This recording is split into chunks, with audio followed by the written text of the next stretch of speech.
Hello dears, എല്ലാവർക്കും ചാനലിലേക്ക് സ്വാഗതം. വീഡിയോ ആദ്യമായിട്ട് കാണുന്നവർ ചാനൽ സബ്സ്ക്രൈബ് ചെയ്യാനും ഷെയർ ചെയ്യാനും ലൈക്ക് ചെയ്യാനും കമൻറ്റ് ചെയ്യാനും മറക്കല്ലേ.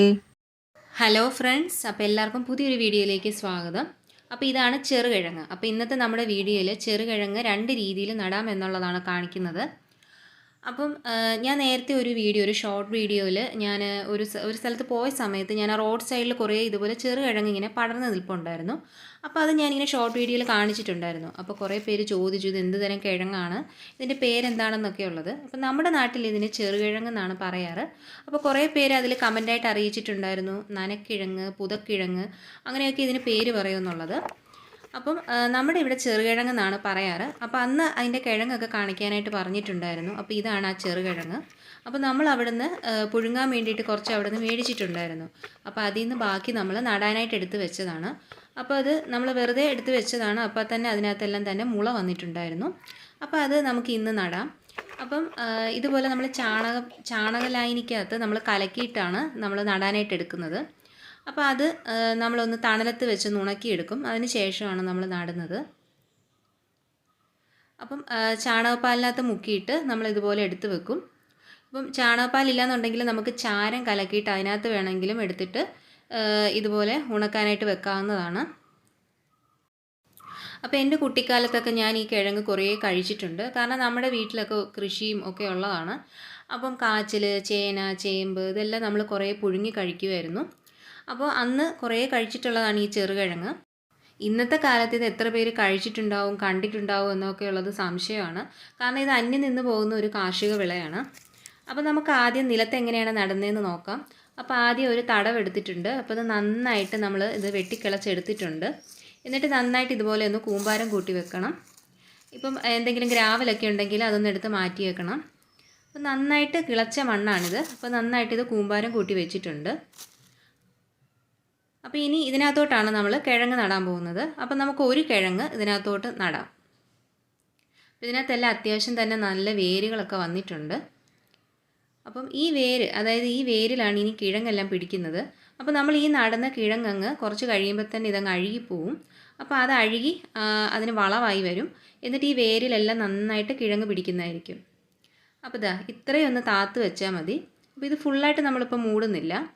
ഇനി നമ്മൾ ഇതിൻ്റെ ചുറ്റും കുറച്ച് വളങ്ങളൊക്കെ ഇട്ട് കൊടുക്കും.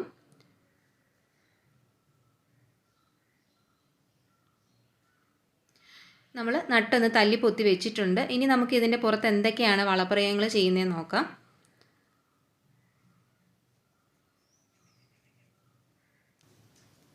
അപ്പോൾ ഒരു 2 പിടി ചാണകപ്പൊടിയും അതുപോലെ തന്നെ എല്ലുപൊടിയും കൂടെ മിക്സ് ചെയ്താണ് നമ്മൾ ഇട്ട് കൊടുക്കുന്നത്. അപ്പോൾ അത് നമുക്കിതിന് ചുറ്റും ഒന്ന് ഇട്ട് കൊടുക്കാം. ഇപ്പം ജൈവവളം എന്ത് വേണമെങ്കിലും നമുക്ക് ഇട്ട് കൊടുക്കാം. ഇനി രാസവളമാണ് വേണ്ടതെന്നുണ്ടെങ്കിൽ രാസവളം ഉള്ളവർ അതും വേണമെങ്കിൽ ഇട്ട് കൊടുക്കാം. പക്ഷേ നമ്മളിവിടെ എല്ലാ കൃഷിയും ജൈവ രീതിയിൽ തന്നെയാണ് ചെയ്യുന്നത്. അപ്പോൾ ആട്ടിൻ കാഷ്ടമൊക്കെ ഉണ്ടെങ്കിൽ അതും ഇട്ട് കൊടുക്കാവുന്നതാണ്. പിന്നെ നമ്മൾ ചേർത്ത് കൊടുത്തിട്ടുള്ളത് 2 പിടി ചാരമാണ്.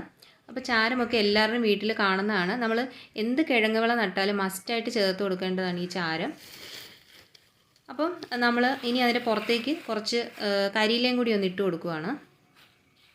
അപ്പോൾ കരിയില ഇടുന്ന സമയത്ത് ഇതിൻ്റെ ഈ കിഴങ്ങിൻ്റെ നാമ്പ് വളർന്നു വരുന്നതിൻ്റെ മുകളിലേക്കായിട്ട് ഇട്ട് കൊടുക്കരുത്. ഒന്ന് അകത്തി ഇതുപോലെ വേണം ഇട്ട് കൊടുക്കാൻ.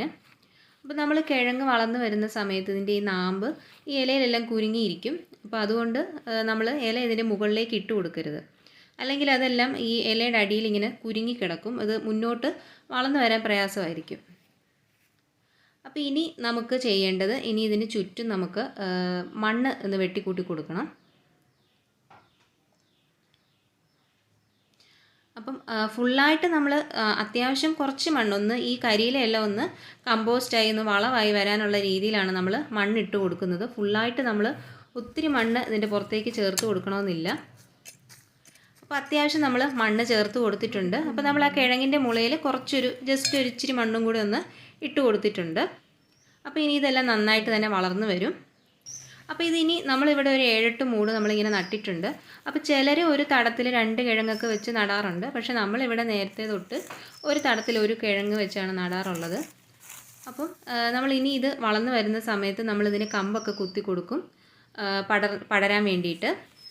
അപ്പോൾ നന്നായിട്ട് പടർന്നാൽ മാത്രമേ ഇതിനകത്ത് കിഴങ്ങൊക്കെ പിടിക്കത്തുള്ളൂ. ഈ ചെറുകിഴങ്ങ് കൃഷി ചെയ്യുന്നത് വേനൽക്കാല അവസാനത്തോടു കൂടിയാണ്. അതായത് മാർച്ച് ഏപ്രിൽ മാസങ്ങളിലും മെയ് മാസത്തിൻ്റെ ആദ്യ വാരങ്ങളിലുമാണ് ഇത് ചെയ്യുന്നത്. അപ്പോൾ ഇനി നമുക്ക് രണ്ടാമത്തെ രീതി എങ്ങനെയാണെന്ന് നോക്കാം. അത് നമ്മൾ ചാക്കിലാണ് നടുന്നത്. അപ്പോൾ അതിനായിട്ട് നമ്മൾ ഈ ചെറുകിഴങ്ങ് എടുത്ത് വെച്ചിട്ടുണ്ട്. അപ്പോൾ ഇത് 2 എണ്ണം വെച്ചിട്ടാണ് നമ്മളൊരു ചാക്കിൽ നടുന്നത്. അപ്പോൾ അതെങ്ങനെയാണെന്ന് നോക്കാം. ഇതിൽ അത്യാവശ്യം വേരൊക്കെ ഉള്ളത് കൊണ്ട് തന്നെ ഇത് പെട്ടെന്ന് തന്നെ വളർന്നു വരുന്നതായിരിക്കും.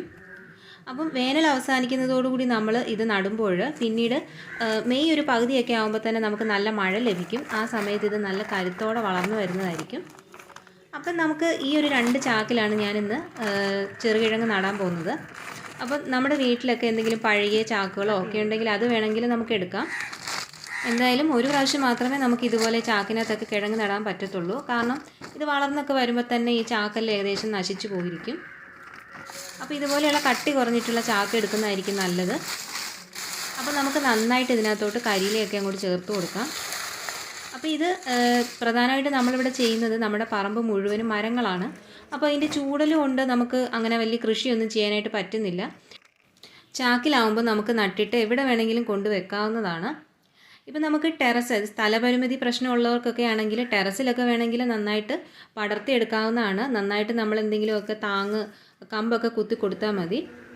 അപ്പോൾ നമ്മൾ ഈ 2 ചാക്കിലും ഒരുവിധം നമ്മൾ കരിയില നിറച്ച് കൊടുത്തിട്ടുണ്ട്.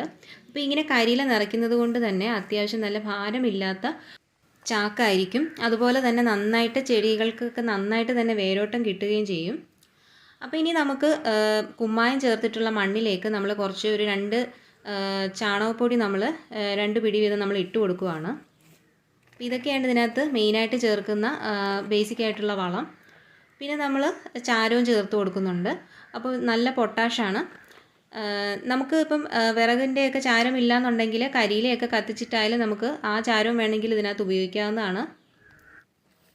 പിന്നെ നമ്മൾ ചേർത്ത് കൊടുക്കുന്നത് എല്ലുപൊടിയാണ്.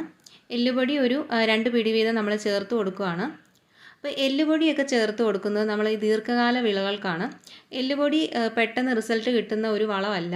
അപ്പോൾ അത് കുറേ കാലമൊക്കെ കഴിഞ്ഞിട്ടാണ് അത് കമ്പോസ്റ്റായി അതിൻ്റെ ഗുണങ്ങളൊക്കെ ചെടികൾക്കൊക്കെ കിട്ടുന്നത്. അപ്പോൾ അതുകൊണ്ട് നമുക്ക് ദീർഘകാല വിളകൾക്കെല്ലാം തന്നെ ഈ എല്ലുപൊടിയൊക്കെ ചേർത്ത് കൊടുക്കാവുന്നതാണ്. പ്രധാനമായിട്ട് നമ്മൾ ഈ വേരുവർഗ്ഗ വിളകൾക്കൊക്കെയാണ് എല്ലുപൊടി ചേർത്ത് കൊടുക്കുന്നത്. അതായത് ധാരാളമായിട്ട് വേരുകളൊക്കെ പൊട്ടി ധാരാളം കിഴങ്ങുണ്ടാകാൻ വേണ്ടിയിട്ടാണ് നമ്മൾ ഈ എല്ലുപൊടിയൊക്കെ ചേർക്കുന്നത്. അപ്പോൾ ഇനി നമുക്ക് ആ വളം നിറച്ച മണ്ണ് നമുക്കിതിനകത്തോട്ട് ചേർത്ത് കൊടുക്കാം.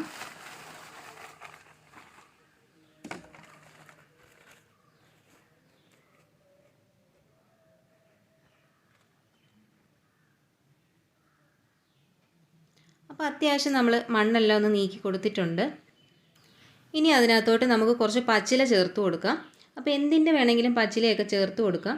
അപ്പോൾ അത്യാവശ്യം നമ്മൾ അധികം വലിയ കമ്പുകളൊന്നും ഇല്ലാത്ത ഇളം മണ്ട നോക്കിയിട്ട് നമ്മൾ പച്ചിലയൊക്കെ ഒടിച്ച് ഇട്ട് കൊടുക്കുകയാണെങ്കിൽ പെട്ടെന്ന് തന്നെ കമ്പോസ്റ്റായി കിട്ടുന്നതായിരിക്കും. അപ്പോൾ അത് നമ്മൾ അത്യാവശ്യം ഒന്ന് ചേർത്ത് കൊടുത്തിട്ടുണ്ട്. അപ്പോൾ ഇനി നമുക്കിതിനകത്തോട്ട് വീണ്ടും കരിയില ചേർത്ത് കൊടുക്കണം. അപ്പോൾ ഇത് ഫുള്ള് പകുതിയോളം ഇതിനകത്ത് കരിയില തന്നെയാണ് നമ്മൾ ചേർത്ത് കൊടുക്കുന്നത്. അപ്പോൾ കരിയിലക്കകത്ത് എന്താണ് ഉള്ളതെന്ന് നിങ്ങൾക്ക് അറിയാമല്ലോ. കാർബൺ ഉണ്ട്, അതുപോലെ തന്നെ പൊട്ടാഷ്യം ഉണ്ട് ധാരാളമായിട്ട്. അപ്പോൾ ഇതെല്ലാം തന്നെ കിഴങ്ങുവർഗ്ഗ വിളകൾക്ക് വേണ്ടതാണ്. അപ്പം കുറേ കഴിയുമ്പോൾ തന്നെ ഈ കരിയിലയെല്ലാം പൊടിഞ്ഞ് ഈ മണ്ണുമായിട്ട് ചേർന്ന് നല്ലൊരു വളമായിട്ട് വരും. അപ്പോൾ നമുക്ക് വേറെ വലിയ വളങ്ങളൊന്നും കൊടുത്തില്ലെങ്കിലും ഈ ഒരു ബേസിക്കായിട്ടുള്ള വളങ്ങളൊക്കെ തന്നെ മതി. അപ്പോൾ വീണ്ടും നമുക്ക് ഇതുപോലെ തന്നെ വളങ്ങളൊക്കെ ചേർത്തിട്ട് വീണ്ടും കുറച്ച് മണ്ണും കൂടെ നമുക്ക് ഇതിനകത്തോട്ടൊന്ന് ചേർത്ത് കൊടുക്കാം. അപ്പോൾ നമ്മൾ ഓരോ ലെയറായിട്ടാണ് ഇങ്ങനെ ഇട്ട് കൊടുക്കുന്നത്. അപ്പോൾ തന്നെ നമ്മുടെ ഈ കരിയിലയൊക്കെ നന്നായിട്ടൊന്ന് കമ്പോസ്റ്റായി കിട്ടുന്നതായിരിക്കും.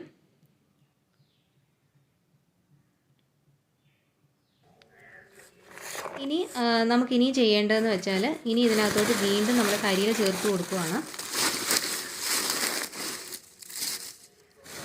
നമ്മൾ കരിയില ഇങ്ങനെ ചേർത്ത് കൊടുക്കുമ്പോൾ തന്നെ മണ്ണിന് നല്ല ഇളക്കം കിട്ടും. ധാരാളം സൂക്ഷ്മജീവികളുടെയൊക്കെ പ്രവർത്തനം ഉണ്ടാവും, കൂടുതൽ ജൈവാംശം ഉണ്ടാവും. അങ്ങനെ നമ്മുടെ കിഴങ്ങ് വിളകളൊക്കെ നന്നായിട്ട് വളർന്നു വരുന്നതായിരിക്കും. പിന്നെ വീണ്ടും നമ്മൾ അതിനകത്തോട്ട് പച്ചിലയാണ് ചേർത്ത് കൊടുത്തിട്ടുള്ളത്.